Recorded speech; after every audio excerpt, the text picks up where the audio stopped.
പലനാടൻ്റെ യാത്രാവിശേഷങ്ങളിലേക്ക് സ്വാഗതം. സ്വിറ്റ്സർലാൻഡിലെ ഷെഫ്ഹൗസണിൽ നിന്നും ജർമ്മനിയിലേക്കാണ് എൻ്റെ ഇന്നത്തെ യാത്ര.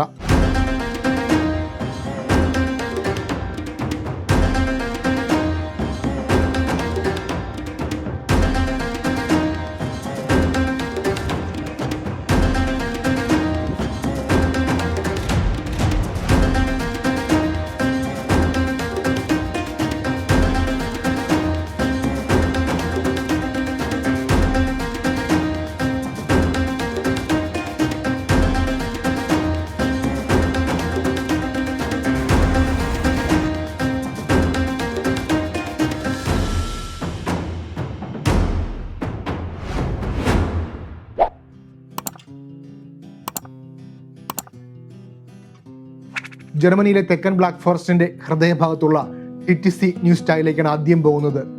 അതിനുശേഷം സിറ്റി പ്രദേശമായ ഫ്രൈബർഗിലേക്കും. റോഡിന് ഇടതുവശത്തായി തന്നെ റെയിൽവേ ലൈനുകൾ കാണാൻ കഴിയുന്നുണ്ട്. ഷെഫ്ഹൗസണിൽ നിന്നും ജർമ്മനിയിലെ തെക്കൻ പ്രദേശങ്ങളിലേക്ക് പോകുന്ന പാതയാണിത്. ഇടയ്ക്ക് ചീറിപ്പായുന്ന ട്രെയിനുകളെയും എനിക്ക് കാണാനായി.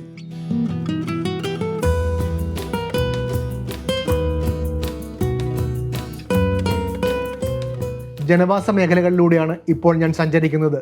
ശരിക്കും ഒരു ഗ്രാമം പോലെയാണ് എനിക്ക് അനുഭവപ്പെടുന്നത്. ഗ്രാമവാസികളൊക്കെ ലോക്കൽ ബസ്സിൽ സഞ്ചരിക്കുന്ന കാഴ്ചയാണിത്.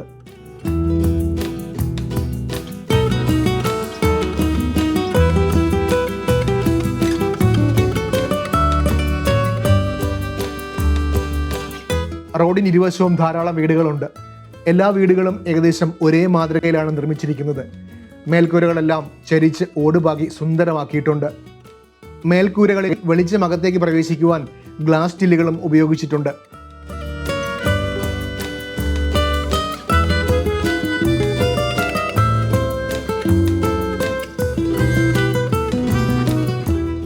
വിളവെടുപ്പ് കഴിഞ്ഞ മുന്തിരിപ്പാടങ്ങളാണ് ഈ മുകൾ വശത്ത് കാണുന്നത്. കാർഷികാവശ്യങ്ങൾക്കുള്ള സാധനങ്ങൾ സ്റ്റോർ ചെയ്യുന്ന ചെറിയ വീടുകളും അങ്ങിങ്ങായി നമുക്ക് കാണുവാൻ കഴിയും.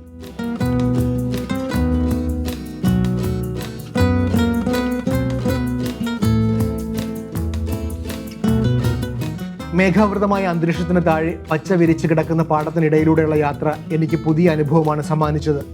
2 വരി പാത മാത്രമാണ് ഇവിടെ ഉള്ളത്. വാഹനങ്ങളുടെ അതിപ്രസരം ഒട്ടുമില്ല. ശാന്തമായ അന്തരീക്ഷമാണ്.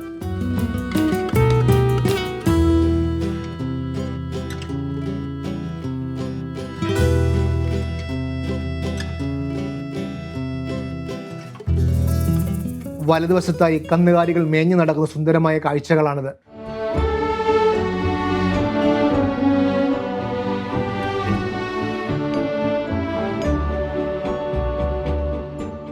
ഹോഴ്സ് റൈഡൊക്കെ കഴിഞ്ഞ് മടങ്ങുന്ന ടീമുകളെയും നമുക്ക് കാണാനാകും. റൈഡർമാരായി കൊച്ചുകുട്ടികളാണ് കുതിരപ്പുറത്ത്. ഇപ്പോൾ ഞാൻ സ്വിറ്റ്സർലാൻഡിൽ നിന്നും ജർമ്മനിയിലേക്ക് പ്രവേശിക്കുവാൻ പോവുകയാണ്. ഈ കാണുന്നത് സ്വിസ് ബോർഡറാണ്. തൊട്ടു മുന്നിലായി ഇനി വരുന്നത് ജർമ്മൻ ബോർഡറും. ഇവിടെ നിന്നും വലത്തോട്ടാണ് എനിക്ക് പോകേണ്ടത്.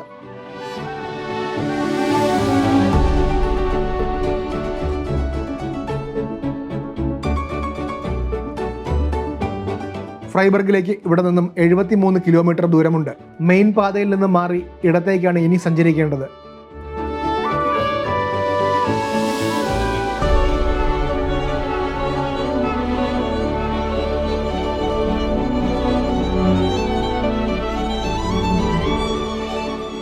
ജർമ്മനിയിലെ ഗ്രാമക്കാഴ്ചകളിലേക്കാണ് വീണ്ടും ഞാൻ എത്തിപ്പെട്ടത്. സ്വിറ്റ്സർലാൻഡിൽ നമ്മൾ കണ്ടതുപോലെ തന്നെയാണ് ഇവിടെയും വീടുകളുടെ നിർമ്മാണം. വലിയ വ്യത്യാസമൊന്നും തന്നെ ഇല്ല.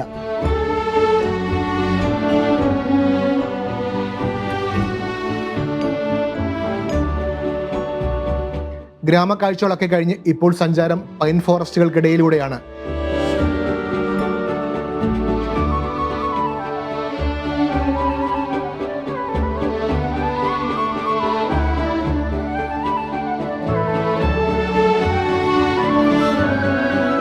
പൈൻ തടികളൊക്കെ ഇവിടെ മുറിച്ച് അടുക്കി വച്ചിട്ടുണ്ട്. എല്ലാം ഒരേ അളവിലാണ് കട്ട് ചെയ്ത് വച്ചിരിക്കുന്നതും.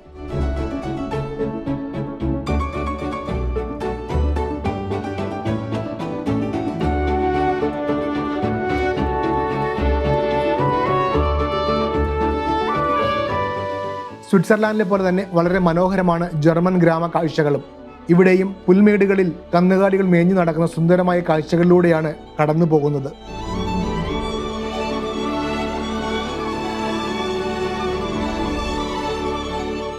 റോഡിലൂടെ സഞ്ചരിച്ച ശേഷം ബസ് ഇപ്പോൾ ഒരു പ്രധാന റോഡിലേക്ക് തിരിഞ്ഞ് ഫ്രൈബർഗ് വശത്തേക്ക് സഞ്ചരിക്കുകയാണ്. ഇറക്കമിറങ്ങി താഴേക്ക് സഞ്ചരിക്കുന്നതിനാൽ വളരെ പതുക്കെയാണ് ഇപ്പോൾ ബസ് സഞ്ചരിക്കുന്നത്. ബ്ലാക്ക് ഫോറസ്റ്റുകൾക്കിടയിലൂടെയുള്ള ഈ യാത്ര വളരെ രസകരമാണ്.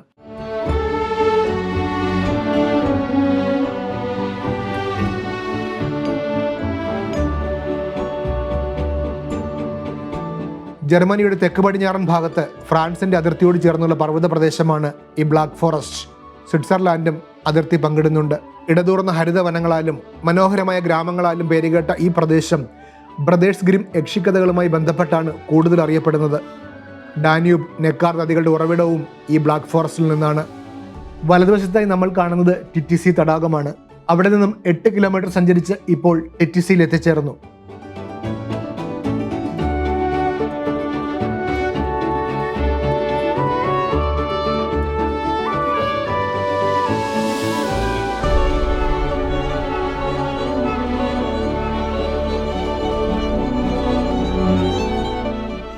പണം നൽകി ഉപയോഗിക്കുവാൻ കഴിയുന്ന ടോയ്ലറ്റാണിത്. പേ ചെയ്ത് കഴിഞ്ഞാൽ ഈ കാണുന്ന ഗേറ്റുകൾ ഓപ്പൺ ആകും. 1 സ്വിസ് ഫ്രാങ്ക് ആണ് നൽകേണ്ടത്, അതായത് ഇന്ത്യൻ മണി 80 രൂപ. കാർഡിലൂടെയും പേ ചെയ്യാനാകും. ടിറ്റിസിയിൽ ടൂറിസ്റ്റുകളാണ് കൂടുതലും. കാഴ്ചകളൊക്കെ കണ്ട് ഞാനും നടക്കുകയാണ്. നല്ല വിശപ്പുണ്ട്, ഭക്ഷണം കഴിച്ചിട്ടില്ല. ഇന്ത്യൻ റെസ്റ്റോറൻറ്റ് ഇവിടെയുമുണ്ട്. കഴിക്കാൻ കയറിയാൽ എനിക്ക് അനുവദിച്ചിരിക്കുന്ന സമയവും നഷ്ടമാകും, ഷൂട്ടും നടക്കുകയില്ല.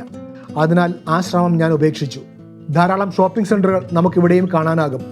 സുവനീർ കടകളാണ് കൂടുതലും, ഒപ്പം കഫേകളും.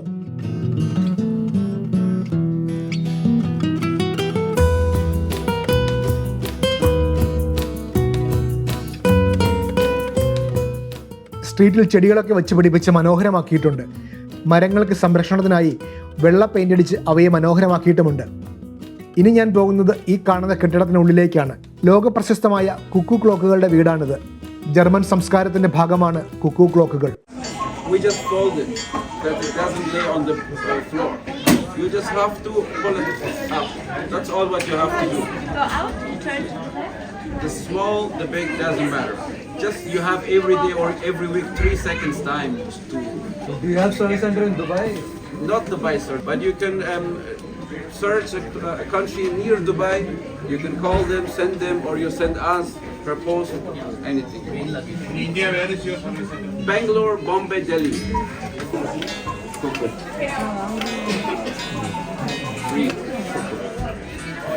ഓരോ മണിക്കൂറുകൾ പിന്നിടുമ്പോഴും കൂടിന് പുറത്തേക്ക് ഇറങ്ങി വന്ന് കൂകി വിളിക്കുന്ന കുഞ്ഞൻ കിളിയുള്ള ക്ലോക്കിനെ നമ്മൾ എല്ലാവരും കണ്ടിട്ടുണ്ടാകും.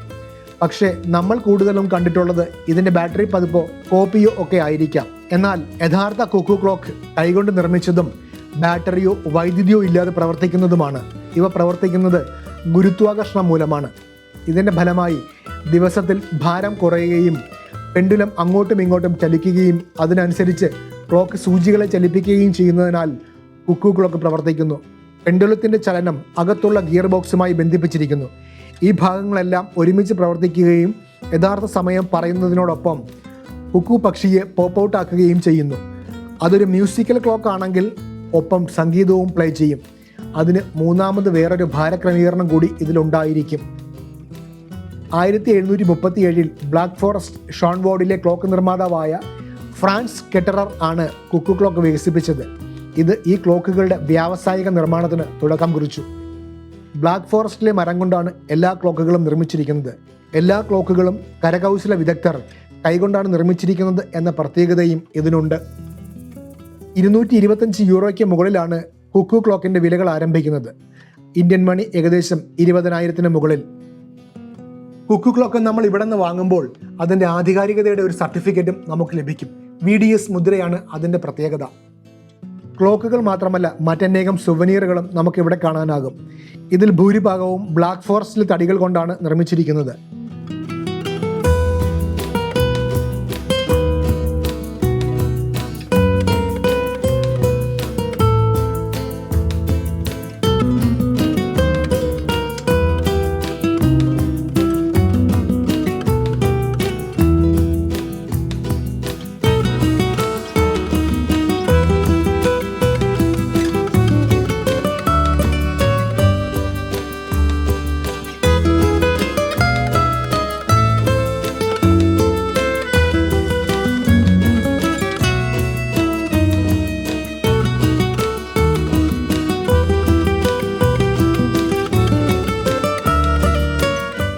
കുട്ടികൾക്കുള്ള കളിപ്പാട്ടങ്ങൾ, പാവകൾ, ബാഗുകൾ തുടങ്ങി പലതരത്തിലുള്ള മദ്യങ്ങളും വൈനുകളും ഈ സ്റ്റോറിൽ പ്രദർശിപ്പിച്ചിട്ടുണ്ട്.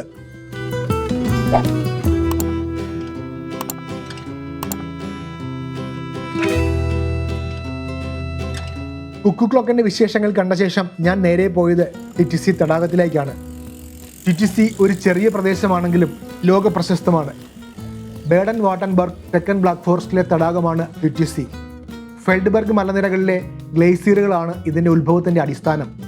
തെക്കൻ ബ്ലാക്ക് ഫോറസ്റ്റിൻ്റെ ഹൃദയഭാഗത്തുള്ള വിനോദസഞ്ചാര കേന്ദ്രവും തടാകവുമാണ് ടിറ്റിസിയെ കൂടുതൽ സുന്ദരിയാക്കുന്നത്. ഹൈ ബ്ലാക്ക് ഫോറസ്റ്റ് അഥവാ ഹോക്സ് ഷോൾട്സ്വാൾഡ് എന്നറിയപ്പെടുന്ന പ്രദേശം കൂടിയാണിത്. ടിറ്റിസി തടാകത്തിൻ്റെ പ്രധാന ആകർഷണം ഇവിടുത്തെ ബോട്ട് യാത്രയാണ്. പ്രകൃതി രമണീയമാണ് ഈ പ്രദേശം. ധാരാളം ബോട്ടുകളൊക്കെ ഇവിടെ അടുക്കിയിട്ടിട്ടുണ്ട്. ബോട്ട് യാത്രകൾക്കായി 25 മിനിറ്റ് ദൈർഘ്യമാണുള്ളത്. ബോട്ട് യാത്രയ്ക്ക് പോയാൽ സുന്ദരമായ ഈ തടാകവും ബ്ലാക്ക് ഫോറസ്റ്റും ഒക്കെ ആസ്വദിച്ച് മടങ്ങി വരുവാൻ കഴിയും. സമയക്കുറവ് മൂലം ആ ഉദ്യമം ഞാൻ ഉപേക്ഷിച്ചു. മുകളിൽ നിന്നും കാണുമ്പോൾ കറുത്ത് ഇരുണ്ട് കിടക്കുന്നതായാണ് ഈ തടാകം നമുക്ക് അനുഭവപ്പെടുന്നത്. എന്നാൽ തൊട്ടടുത്ത് വന്ന് നോക്കുമ്പോൾ നല്ല തെളിഞ്ഞ വെള്ളമാണ്.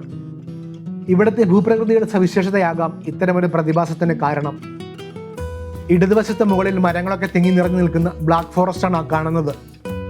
ടൂറിസ്റ്റുകൾക്കായി ധാരാളം ഹോട്ടലുകളും സെൽഫ് കാറ്ററിംഗ് അപ്പാർട്ട്മെന്റുകളും നമുക്കിവിടെ കാണാനാകും.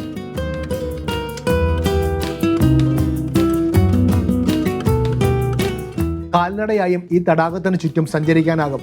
ധാരാളം പേർ അങ്ങനെയും ഇവിടെ സമയം ചെലവഴിക്കുന്നുണ്ട്. മറ്റൊരു പ്രത്യേകത ഈ തടാകത്തിനെയും ആശ്രയിച്ച് ജീവിക്കുന്ന സുന്ദരികളായ താറാവുകളാണ്.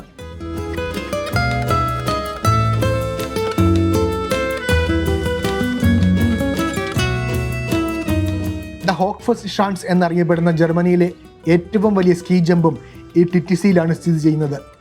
320ഓളം ഏക്കർ, അതായത് 1.3 സ്ക്വയർ കിലോമീറ്ററോളം വ്യാപിച്ചു കിടക്കുന്ന തടാകമാണിത്. മനോഹരമായ ഈ പ്രദേശത്തിൻ്റെ കാഴ്ചകൾ കാണാൻ ലക്ഷക്കണക്കിന് സഞ്ചാരികളാണ് എല്ലാ വർഷവും ഇവിടെ എത്താറുള്ളത്.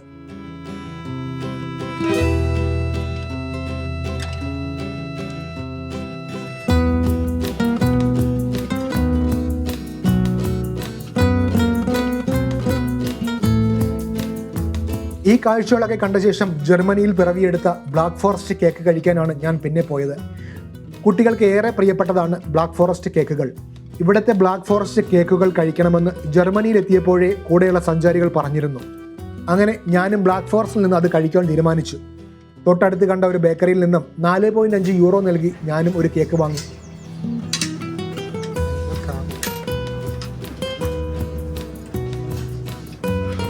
ചെറിയും ചോക്ലേറ്റ് ക്രീമും ഒക്കെയായി ഒരു അത്യുഗ്രൻ കേക്ക്.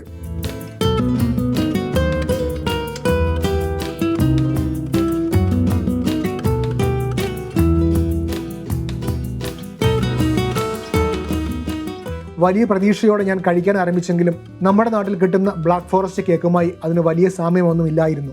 അല്പം പുളിയും ചവർപ്പുമൊക്കെ നിറഞ്ഞ വലിയ മധുരമില്ലാത്ത കേക്കാണ് ഒറിജിനൽ ബ്ലാക്ക് ഫോറസ്റ്റ് എന്ന് എനിക്ക് മനസ്സിലായി. പരമ്പരാഗതമായി പുളിച്ച ചെറികളിൽ നിന്നും ഉണ്ടാക്കുന്ന കിർഷുവാസർ എന്ന ആൽക്കഹോൾ ചേർത്താണ് ഇവിടെ ബ്ലാക്ക് ഫോറസ്റ്റ് കേക്കുകൾ ഉണ്ടാക്കുന്നത്. എനിക്കൊപ്പമുള്ള സഞ്ചാരികൾ കേക്കും കഴിച്ച് മടങ്ങുകയാണ്. പുറത്തെ കാഴ്ചകളും കണ്ട് കേക്കും കഴിച്ച് ഞാനും അടുത്ത യാത്രയ്ക്കായി തിരിച്ചു.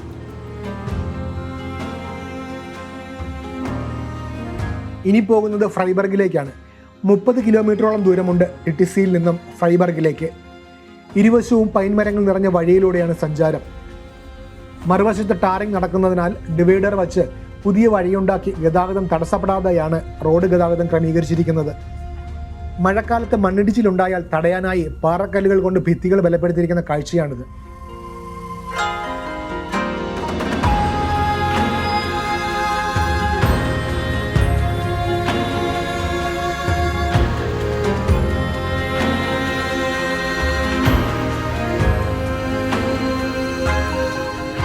ഗ്രാമപ്രദേശങ്ങളൊക്കെ കഴിഞ്ഞ് ഞാനിപ്പോൾ ഫ്രൈബർഗിലേക്ക് അടുക്കുകയാണ്.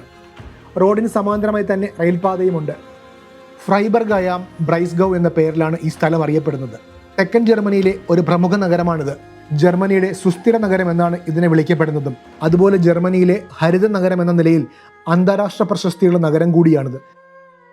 മധ്യകാലഘട്ടത്തിലെ ഒബർട്ടർ അല്ലെങ്കിൽ ഇംഗ്ലീഷിൽ സോബിയൻ ഗേറ്റ് എന്നറിയപ്പെടുന്ന മതിലാണിത്.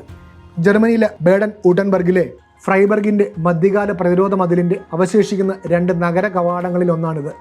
ഇതിനെ ലോക പൈതൃകമാക്കാൻ 2022 നിർദ്ദേശിക്കപ്പെട്ടിട്ടുമുണ്ട്. 1250 ഈ ഗേറ്റ് ടവർ നിർമ്മിച്ചതെന്ന് ചരിത്രം പറയുന്നു. മറുവശത്തേക്ക് കാൽനടയ്ക്കായി ഇവിടെ മേൽപ്പാലവും നിർമ്മിച്ചിട്ടുണ്ട്. വലതുവശത്തായി സൈക്കിൾ സവാരിക്കായി നിർമ്മിച്ചിട്ടുള്ള പാതയും കാണാനാകും. ഇപ്പോൾ സമയം 5:30 മണിയോട് അടുക്കുന്നു. ഒരുപക്ഷെ ജോലിയൊക്കെ കഴിഞ്ഞ് വീട്ടിലേക്ക് സൈക്കിളിൽ പോകുന്നവരാകാം നമ്മൾ ഈ കാണുന്ന യാത്രികർ.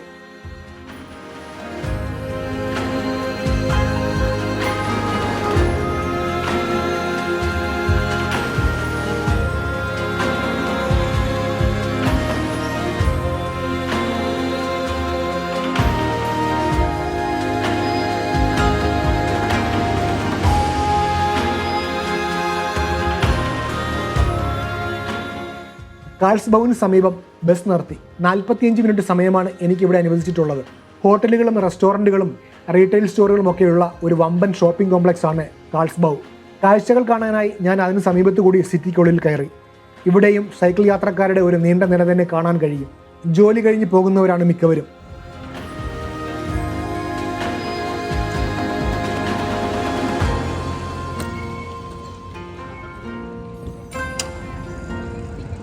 റോഡ് മുറിച്ച് കടക്കാൻ നോക്കുമ്പോൾ മുന്നിലേക്ക് കടന്നു വരുന്ന ട്രാമിനെയും എനിക്കിവിടെ കാണാനായി.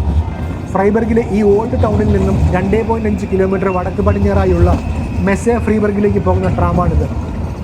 മെസ്സെ ഫ്രൈബർഗ് എന്ന സ്ഥലം ഒരു ഇവന്റ് ഏരിയയും ഒപ്പം എക്സിബിഷൻ ഗ്രൗണ്ടുമാണ്.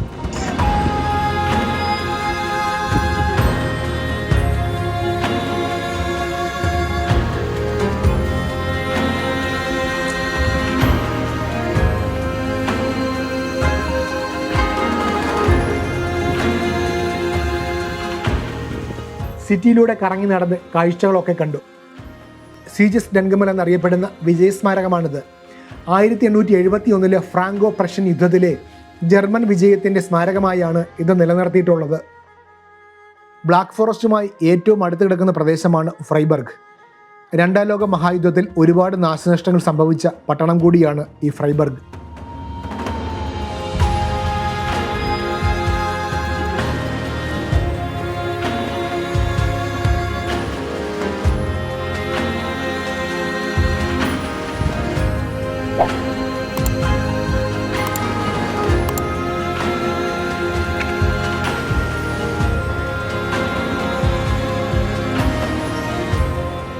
വൈകുന്നേരമായതിനാൽ റോഡിൽ അത്യാവശ്യം ട്രാഫിക് ഉണ്ട്. പൊതുഗതാഗതമായ ട്രാമുകളും ബസ്സുകളും നിരന്തരം സഞ്ചരിക്കുന്ന കാഴ്ച കണ്ടു നിന്നാൽ സമയം പോകുന്നതേ അറിയില്ല.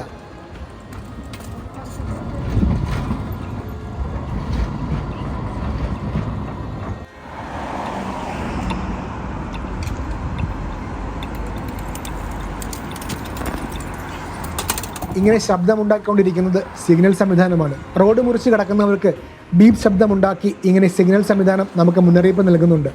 സിഗ്നൽ യഥാസമയം മുറിച്ച് കടക്കാൻ ഇത് നമ്മെ സഹായിക്കും.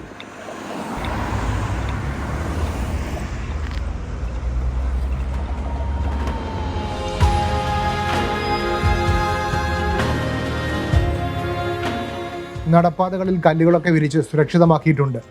ഈ പാതയ്ക്ക് സമീപത്തു കൂടി തന്നെയാണ് ട്രാമുകൾ കടന്നു പോകുന്നതും. പാതയ്ക്ക് സമീപം സെറിങ്ങൻ എന്ന പ്രദേശത്ത് പോകുവാൻ തയ്യാറായി കിടക്കുന്ന ട്രാമാണിത്. നല്ല നീല നിറത്തിൽ ബ്രാൻഡിംഗ് ഒക്കെ ചെയ്തിരിക്കുന്ന സുന്ദരൻ ട്രാം. നിമിഷങ്ങൾക്കുള്ളിൽ തന്നെ ട്രാം യാത്ര ആരംഭിച്ചു. പാത മുറിച്ച് ഞാനും മറുവശത്തേക്ക് കടന്നു.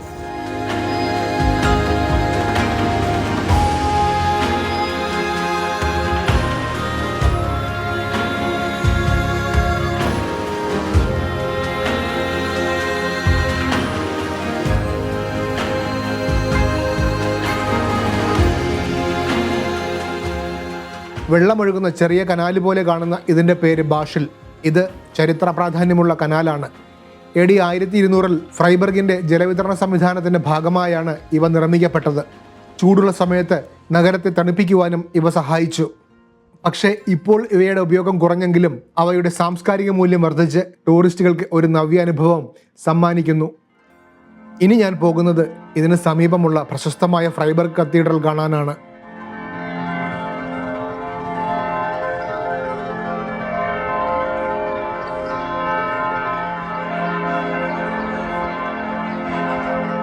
ഫ്രൈബർഗ് മൺസ്റ്റർ എന്നാണ് മുഴുവൻ പേര്. AD 1200 സ്ഥാപിച്ച റോമൻ കാത്തലിക് മതവിഭാഗം കത്തീഡ്രലാണിത്. പള്ളിക്ക് ചുറ്റും കല്ലുകൾ പാകി മനോഹരമാക്കിയിട്ടുണ്ട്.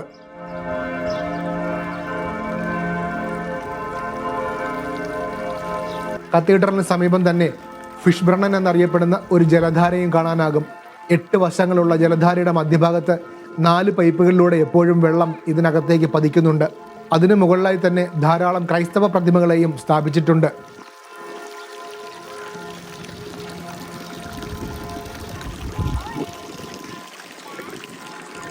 പ്രവർത്തന സമയം കഴിഞ്ഞതിനാൽ പള്ളിക്കകത്തേക്ക് പ്രവേശിക്കുവാൻ കഴിഞ്ഞില്ല. പള്ളിക്കടുത്തേക്ക് എത്തിയപ്പോഴേക്കും ഇമ്പമാർന്ന പള്ളിമണി മുഴങ്ങി കേൾക്കുന്നുണ്ടായിരുന്നു. മൊത്തം 25 ടൺ ഭാരത്തിൽ 19 മണികളാണ് ഈ കത്തീഡ്രലിലുള്ളത്. പള്ളിയുടെ അടിഭാഗം ഏകദേശം ചതുരാകൃതിയിലാണ് നിർമ്മിച്ചിരിക്കുന്നത്. ധാരാളം സഞ്ചാരികളാണ് ഇത് കാണുവാനും ഫോട്ടോ എടുക്കുവാനുമായി ഇവിടെ എത്തിയിട്ടുള്ളത്. മുൻപിലേക്ക് എത്തുമ്പോൾ പ്രൗഢഗംഭീരമായ മുഖച്ഛായയോടുകൂടി തലയുയർത്തി നിൽക്കുന്ന കത്തീഡ്രലിനെയാണ് എനിക്ക് കാണാനായത്. 116 മീറ്റർ ഉയരമാണ് ഇതിൻ്റെ ഗോപുരത്തിനുള്ളത്. ഏകദേശം 300 വർഷമെടുത്താണ് ഈ കത്തീഡ്രൽ പണി കഴിപ്പിച്ചത്.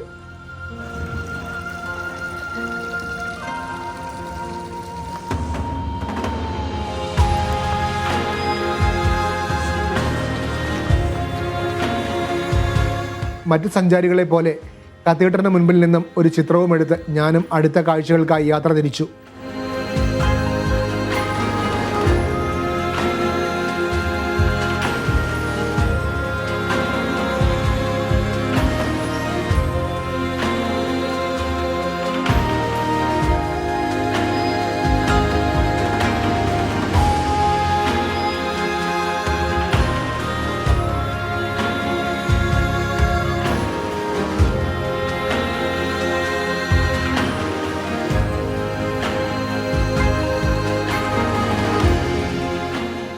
പലനാടൻ്റെ യാത്രകൾ തുടരുകയാണ്.